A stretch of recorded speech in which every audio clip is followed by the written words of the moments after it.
سامعین کرام، السلام علیکم ورحمۃ اللہ وبرکاتہ۔ حضور پاک علیہ الصلوۃ والسلام کی سیرت مبارکہ میں سے ہم اہم واقعات کو سماعت فرما رہے ہیں۔ اس میں سے ہم نے آخر درس میں سنا کہ شق قمر یعنی چاند کا دو ٹکڑے ہونا 10 نووی کو یہ واقعہ ہوا، یعنی اعلان نبوت کے 10ویں سال۔ پھر اس کے بعد ہم یہاں سے بتلا رہے ہیں نور اسلام کا ظہور مدینہ منورہ۔ حضرت نبی کریم صلی اللہ علیہ وآلہ وسلم نے مدینہ منورہ کی جانب ہجرت فرمائی۔ اس سے قبل اس شہر کا نام یثرب تھا۔ حضور نے مدینہ منورہ ہجرت فرمانے سے پہلے، مدینہ منورہ جانے سے پہلے مدینہ کا نام یثرب تھا۔ ذہن میں رکھ لیجیے، مدینہ کا نام تھا اس وقت یثرب، یعنی یثرب کا معنی ہے بیماریوں اور مصیبتوں والا شہر۔ مدینہ کو پہلے کیا کہا جاتا تھا؟ یثرب، یعنی بیماریوں والا شہر یا مصیبتوں والا شہر۔ یہ حضور کی ہجرت سے پہلے یہ معاملہ تھا، لیکن آپ صلی اللہ علیہ وسلم کے قدم مبارکہ کی برکت سے وہ شفا اور راحتوں والا شہر بن گیا اور اس کا نام مدینہ طیبہ رکھ دیا۔ حضور کے قدم مبارک پڑے تو وہ یثرب جا کے مدینہ بن گیا، بیماریوں والا شہر جا کے شفا والا شہر بن گیا، مصیبتوں والا شہر جا کے راحتوں والا شہر بن گیا۔ پہلے کیا تھا؟ وہاں کی آب و ہوا میں بیماریاں، وہاں پہ رہنے والوں کا ماننا یہ تھا کہ یہاں آ گئے تو یہ کہ یہاں مصیبتوں میں آ گئے، لیکن حضور پاک علیہ الصلوۃ والسلام کے قدم میمونت کا تصدق تھا کہ وہاں کی مٹی کو خاک شفا کہا جاتا ہے اور وہاں کی آب و ہوا کو شفا والی کہا جاتا ہے۔ آپ پڑھیے اٹھا کر گوگل پر، آپ انٹرنیٹ کے زمانے میں ہیں، آپ دیکھیے جب پوری دنیا میں کورونا وائرس چل رہا تھا، پوری دنیا ایک وائرس کی مہاماری میں تھی، وائرس کے زد میں تھی، لیکن مدینہ منورہ ایک واحد شہر تھا جو کورونا وائرس سے فری تھی۔ یہ آج کے زمانے میں بھی آپ دیکھ سکتے ہیں۔ یہ سب کیا ہے؟ آپ کے اور ہمارے آقا کے قدم کا صدقہ۔ کل دجال بھی آئے گا تو بتلایا گیا پوری دنیا کو وہ تباہ و تاراش کرے گا، ہر جگہ جائے گا، لیکن حدود مدینہ و مکہ میں کبھی داخل نہیں ہو سکتا۔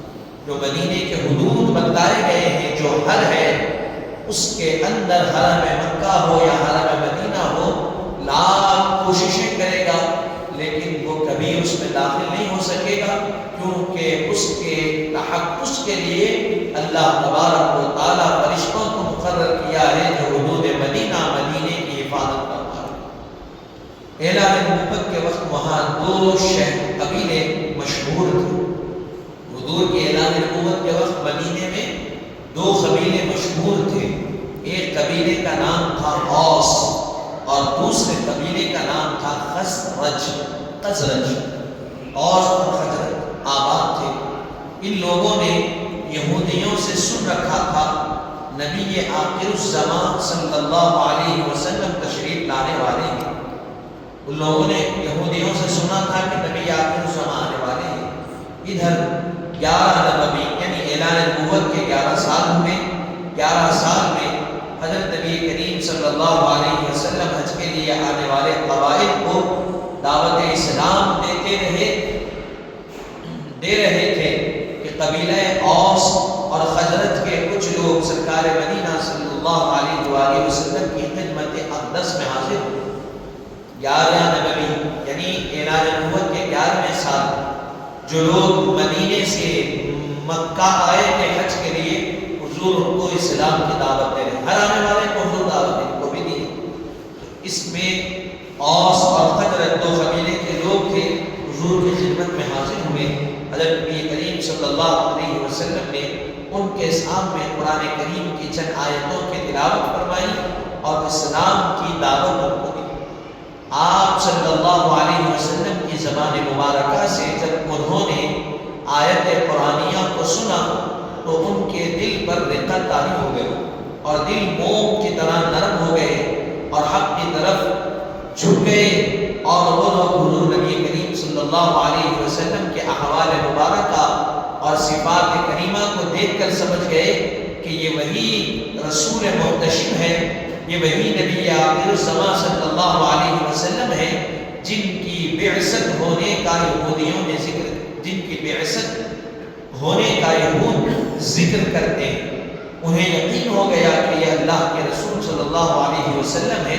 وہ تمام حضرات فوراً مسلمان ہو گئے اور صحابیت کے شرط سے مشرف ہوئے اور واپس اپنے شہر جا کر تبلیغ اسلام کرنے۔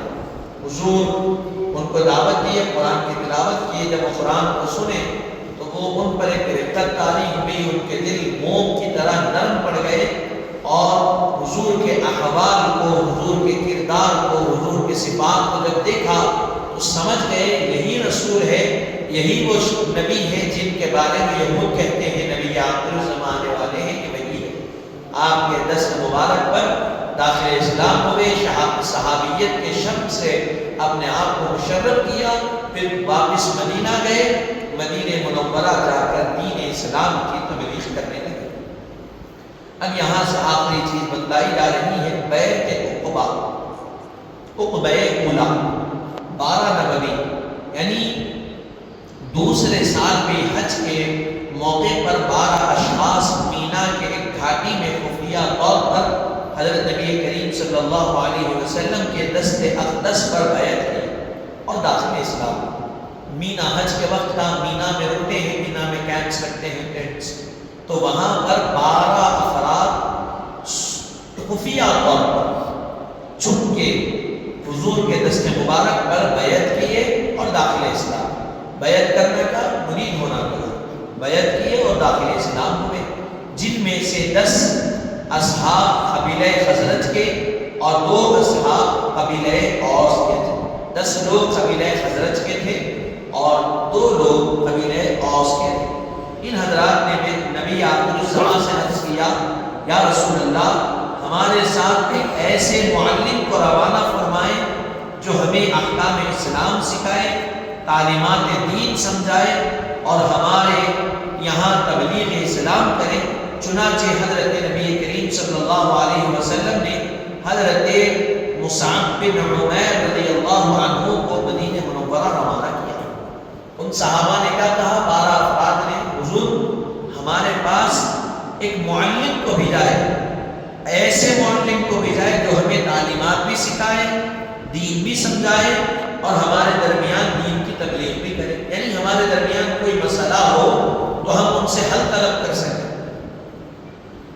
وہ دریافت کیے، چنانچہ حضور نے کیا کیا؟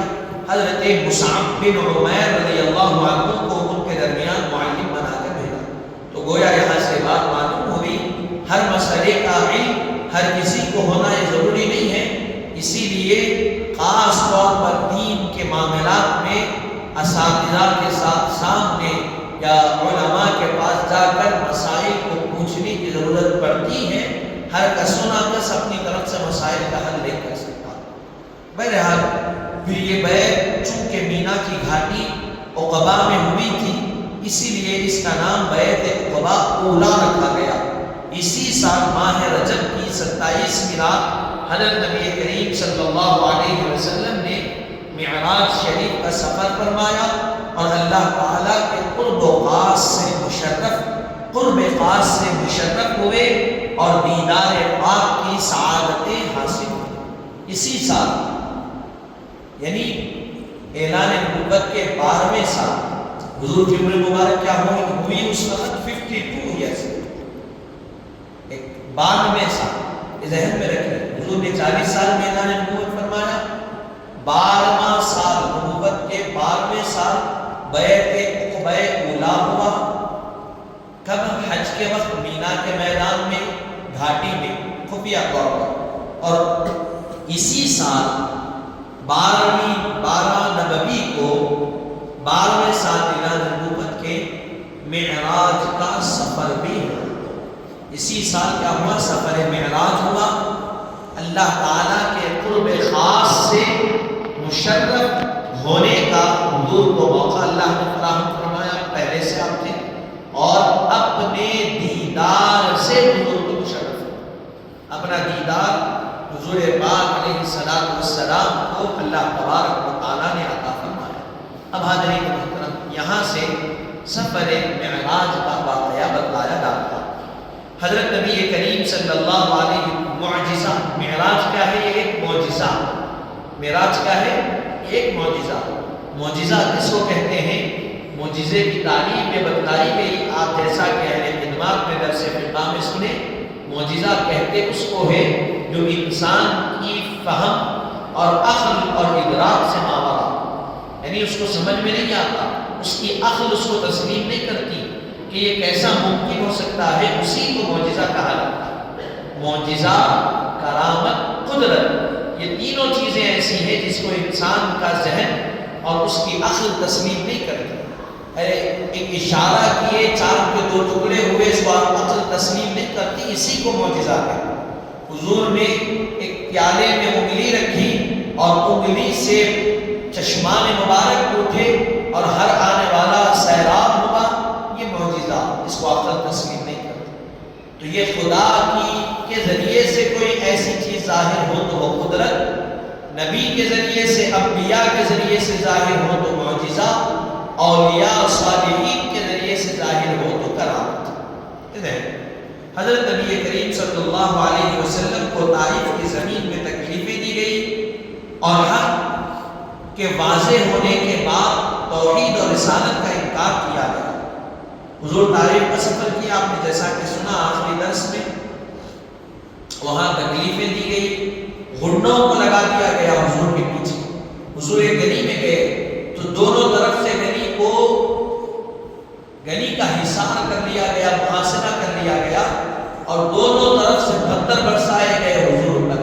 حضور کا جسم مبارک لہولہان ہوا. تو یہ ساری تکالیفیں ہوئی، حق کے واضح ہونے کے بعد انکار کیا. اس سے حبیب پاک صلی اللہ علیہ وسلم کے قلب مبارک پر گراں گزرا. یہ واقعات حضور کے قلب مبارک پر گراں گزرے. یعنی حضور اپنے مفاد کے لیے کسی کو نہیں بلا رہے تھے، حضور کا کوئی فائدہ تھا حضور کی تبلیغ میں. حضور نہ عزت چاہتے تھے، نہ شہرت چاہتے تھے، نہ مقام اور مرتبہ چاہتے تھے. حضور اللہ کی طرف لوگوں کو بلا رہے تھے. حضور کے قلب پر گرا کرے، میں اللہ کی طرف بلا رہا ہوں، کیوں لوگ اس کو نہیں تسلیم کر رہے؟ گرا گزری. اور آپ کی خاطر آخر پر جشن طاری تھا. یعنی حق تعالیٰ نے حبیب پاک صلی اللہ علیہ وسلم کے تسکین قلب کی خاطر آپ کو معراج عطا فرمایا. آپ کا قلب کیا تھا؟ قلب پر گرا گزری اور آپ کی پیشانی مبارکہ خاطر آخر پر حسن طاری تھا.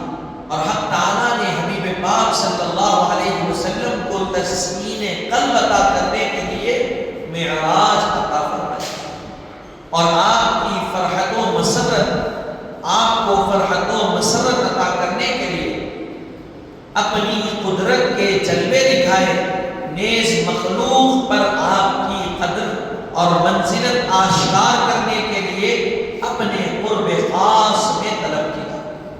غمزدہ ہوئے، یہ تمام معاملات ہوئے تو آپ کو خوش کرنے کے لیے، آپ کی تسکین کے لیے اللہ نے معراج بھی عطا کی اور اپنے دیدار سے مشرف بھی فرمایا، اپنے جلوے بھی حضور کو دکھائے اور ساری مخلوق میں حضور کی قدرت، حضور کی قدر و منزلت کو بھی ظاہر فرمایا کہ دیکھو ساری مخلوق ایک طرف، حبیب پاک ایک طرف. ساری مخلوق کو تکلیف ہوتی ہے تو میں ان کی تسکین کا سامان زمین پر ہی کرتا ہوں، لیکن جب میرے حبیب کو تکلیف ہوتی ہے تو ان کی تسکین اور ان کے دل کے اطمینان کو فراہم کرنے کے لیے زمین پر نہیں بلکہ آسمانوں پر بلا کر خود اپنا دیدار کرا کر ان کے تسکین کا سامان کرتا. موسیٰ کو تسکین ہوتی ہے، موسیٰ کو قلب کی تسکین کی ضرورت پڑتی ہے تو کوہ طور پر بلا کر تسکین دیتا ہوں، اور جب حبیب پاک کو تسکین قلب کی ضرورت پڑتی ہے، تسکین قلب کی حاجت پیش آتی ہے، تو زمین پر نہیں، پہاڑ پر نہیں، بلکہ آسمانوں پر لامکان پر بلا کر، اور اپنا دیدار جس کو موسیٰ نہیں دیکھ سکے میری ایک تجلی کو، بنفس نفیس اپنی پوری ذات کا دیدار بھی کراتا ہوں اور حضور کو تسکین قلب بھی کراتا ہوں۔ تو یہ کیا کہ حضور کے مقام کو اللہ نے ظاہر فرمایا، اور وہاں موسیٰ اصرار کرتے رہے، ربی ارنی انظر الیک، ربی ارنی انظر الیک، اے مولا میں دیکھنا چاہتا ہوں، میں دیکھنا چاہتا ہوں۔ یا حبیب پاک نے لاکھ ٹکالی پہ اٹھائی، ایک مرتبہ بھی نہیں کہا کہ مولا میں تجھے دیکھنا چاہتا ہوں، اللہ نے خود اپنی طرف سے بلایا۔ کتنا خیال ہے حبیب پاک کا اللہ پاک نے مسجد حرام سے مسجد اقصیٰ تک کا سفر کروایا۔ مسجد حرام یعنی مکے سے مسجد اقصیٰ موجودہ فلسطین تک کا سفر کروایا، آپ کو آسمانوں کی سیر کروائی، جنت و دوزخ کا نظارہ کروایا، رب ذوالجلال نے اپنے دیدار سے نوازا۔ اسی مقدس سفر کو قرآن مجید میں اسراء اور احادیث شریف میں اسراء و معراج سے یاد کیا جاتا ہے۔ یہ کیا تھا سفر؟ مسجد حرام سے خانہ کعبہ سے آغاز ہوا تو پہلا جو اسٹیشن تھا، پہلی جو مقام منزل تھی وہ تھی مسجد اقصیٰ۔ وہاں پر حضور پاک علیہ السلام نے 1,24,000 انبیاء کرام کی امامت فرمائی۔ پھر وہاں سے 7 آسمانوں کا سفر ہوا، پھر وہاں سے جنت و دوزخ کا نظارہ ہوا، پھر رب ذوالجلال کی زیارت سے، اپنے دیدار سے اللہ نے حضور کو نوازا۔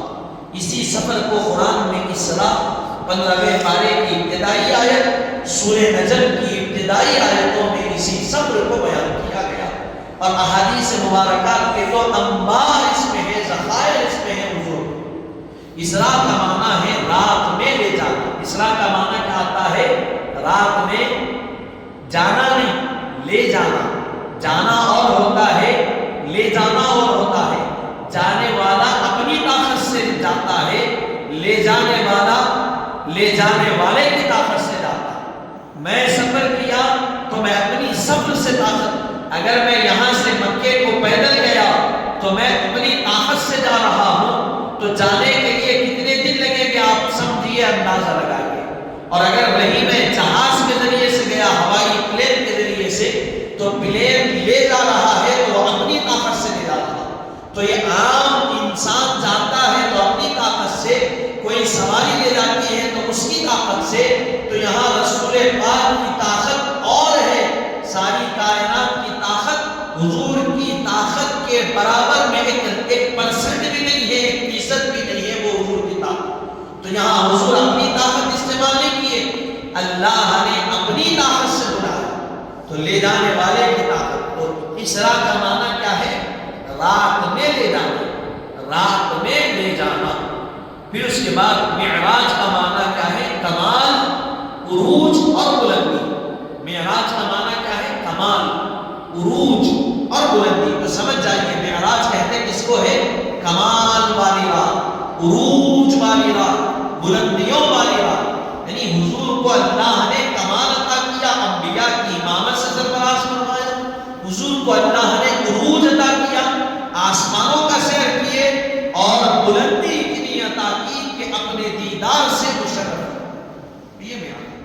پھر اس کے بعد مسجد حرام یعنی بیت اللہ شریف سے بیت المقدس کا سفر اسراء کہلایا جاتا ہے۔ یہ ذہن رکھیں، ایک ایک حصوں میں اس کو بانٹا ہے۔ مسجد حرام یعنی کعبۃ اللہ سے بیت المقدس کا جو سفر ہے اس کو اسراء کہتے ہیں۔ کیا کہتے ہیں اس کو؟ اسراء۔ اور بیت المقدس سے 7 آسمانوں اور سدرۃ المنتہا سے لامکان تک کے سفر کو معراج کہا جاتا ہے۔ وہاں سے بیت المقدس سے 7 آسمانوں، پھر سدرۃ المنتہا جہاں جبرائیل کی انتہا ہے، پھر وہاں سے لامکان کے مقام تک جانے تک کے سفر کو معراج کہتے ہیں۔ حضرت نبی کریم صلی اللہ علیہ وسلم نے جسم اطہر روح مبارکہ کے ساتھ معراج کا سفر فرمایا۔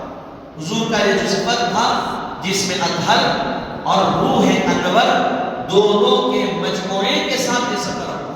تو بعض لوگوں کا کہنا یہ ہے کہ صرف روح کو سفر ہوا، تو یہ نہیں، جسم بھی تھا روح بھی تھی، اس کے ساتھ سفر ہوا۔ سب سے پہلے آپ مسجد حرام سے مسجد اقصی تک تشریف لے گئے، وہاں سے آسمانوں تک کی سیر فرمائی، جنت و دوزخ کا مشاہدہ فرمایا، عالم برزخ کے احوال ملاحظہ فرمائے، وہاں سے آگے چلے، عرش الہی پر پہنچے اور ماورائے عرش پہنچے۔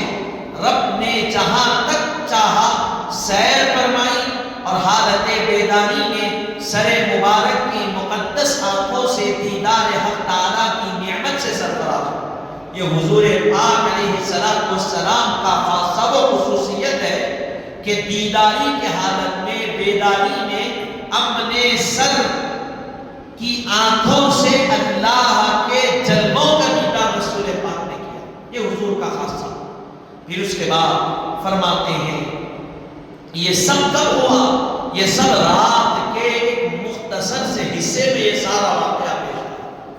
پھر اس کے بعد یہ سفر مبارک طائف سے واپس آنے کے بعد اور مدینہ منورہ کی طرف ہجرت سے پہلے ہوا، جبکہ اس کی تاریخ 27 رجب المرجب 12 نبوی 2 شوال، یہ اس کی تاریخ، یہ سفر مبارک ہوا۔